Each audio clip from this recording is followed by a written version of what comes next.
Of a small Hall County church say they are praying for a teenager who threatened an attack.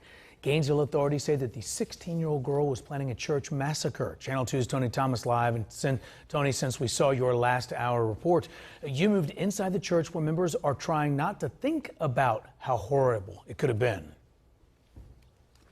Yeah, police, Justin, say this is exactly what that teen was targeting. Parishioners sitting in these pews for a Wednesday night Bible study. But on the night they say she showed up with knives in hand, the Bible study had been canceled.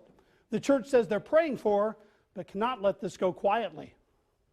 This is one time I'm glad nobody showed up for church. Leaders of the 40-member Bethel AME Church say the one time the 16-year-old tried to carry out her plan, they had already canceled the Wednesday night Bible study. The church's pastor says the first thing she did when she learned of the plot, pray.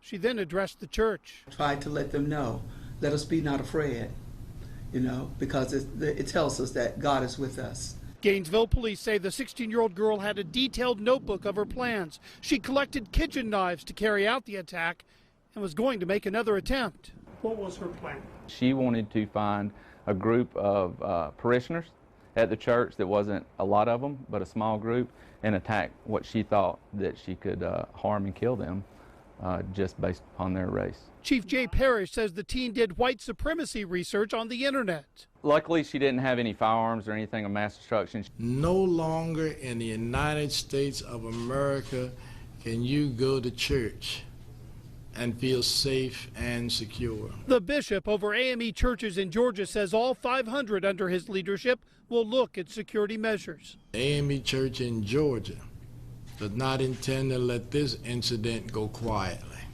We want this young woman charged as an adult. And the police chief told me that in this case, the system worked. He says a fellow student at Gainesville High heard of the plans the girl had. That student went directly to administrators, who then called police, and within hours, the teen was in custody. Live in Gainesville, Tony Thomas, Channel 2 Action News.